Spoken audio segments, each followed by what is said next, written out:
Hi guys, Assalamualaikum. Okay, in previous lecture we talked about osmosis and tonicity, which are the three solutions: hypotonic solution, isotonic solution, and hypertonic solution. In this lecture, we're gonna see the effects, okay, of these solutions when we immerse animal cell and plant cells into it.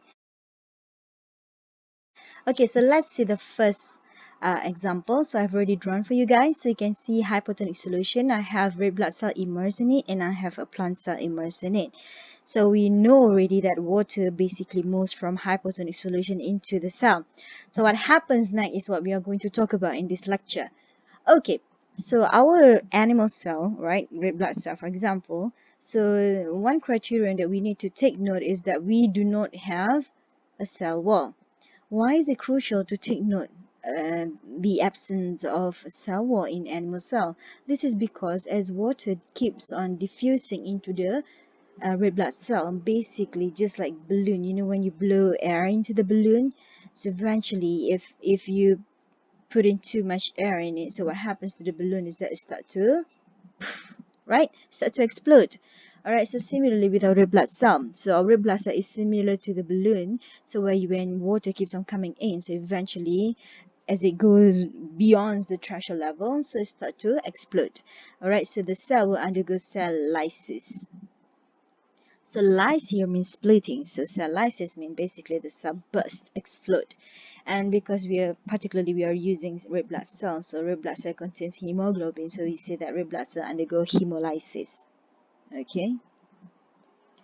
So different story with plant cell. So when we immerse plant cell into a hypotonic solution, so what happens is that if you look here, okay, so you can see that water as it diffuses, it goes into the vacuum. Okay, so it goes into the vacuum and it basically creating hydrostatic pressure. Hydrostatic pressure produced by a difference in the amounts of solids within the solutions. We have the solutions outside and inside, right? So basically it's creating osmotic pressure. You can call it as a hydrostatic pressure. So what happens is that as the vacuum expands due to the water movement into it, so it pushes, as you can see, it pushes cytoplasm towards the cell wall. So and you can see the expansion of vacuum pushes the cytoplasm to the basically against the cell wall, and this basically results in, we call it as turgor pressure. Okay, so turgor pressure, you know, there's a reason why I put this is actually a bobo doll. If you guys familiar with this, bobo doll is that when you try to hit bobo doll, so what happens is that it goes the other way, but then it returns back to its original position. So you can imagine something like that. Okay, so you have this osmotic pressure. So you have this pressure, turgor pressure created by the, you know, pressure exerted by water inside the cell against the cell wall.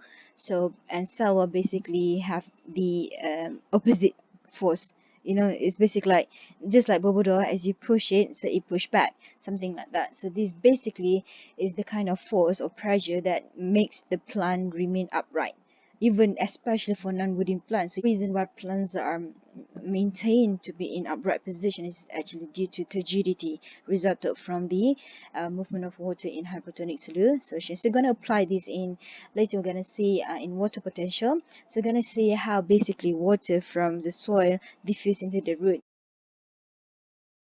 So what happens when we put animal cell or red blood cell in isotonic solution? So we know that isotonic solution is the concentration of solute is equivalent to the concentration of solvent. So the amount of water basically going in and out of the cell, they are the same. So for animal cell, this is actually good for them. Okay, isotonic solution is actually good for our cells. So nothing happened to our cell, so we are in good condition. However, for plant cells, when we immerse plant cell in an isotonic solution, so what happens is that the amount of water going in and out is the same. So it's basically no use to the plant cell. So plant cell requires a lot of water. So because there's no net of movement, so the plants eventually will become flaccid. Flaccid is basically start to become wilt, and it's not good for the plant. So this is when you have to start water plant more and more.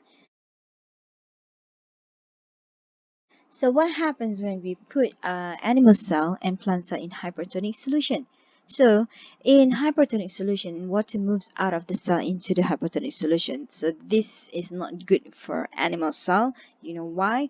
Because imagine you have a wet cloth and you squeeze it, and what happens is that water start to dripping out of the wet cloth as you squeeze it out. So you can imagine our red blood cells like that. So as water moves out of the red blood cell, right? Okay, so you basically the red blood cells basically start to shrivel or shrinking, right? So they start to shrivel, and this shriveling of our red blood cell is called crenation. So our red blood cell undergo crenation. Okay, you can see here. So this is what happens. So when water moves out, you can see that our red blood cells start to crenate. Okay, so this is in hypertonic solution, and what happens when we put in hypertonic, they start to lyse. But when we put in hypertonic solution, they start to crenate, basically shrinking or shriveling up. Okay, but what happens when we put plant cell in hypertonic solution? So instead of the undergo crenation like red blood cell or animal cells, so they actually maintain their structure. However, due to the cell wall basically maintain the structure. However, inside of the cell, as you can see, water moves out, so the vacuole starts to shrink, and the cytoplasm, which made up of 90% of water, so starts to shrink. So as you can see, the cytoplasm are being pulled away from the cell wall as well as the cell membrane. So basically, the cytoplasm, the vacuole, all right, they are basically shrinks, and they're being pulled away from the cell wall. So you say that the plant cell undergo plasmolysis, so they are being plasmolysed. So eventually they start to wilt. Okay, this is when the plants basically are dying. Okay, so that's all about effects of tonicity to animal plant cell. See ya.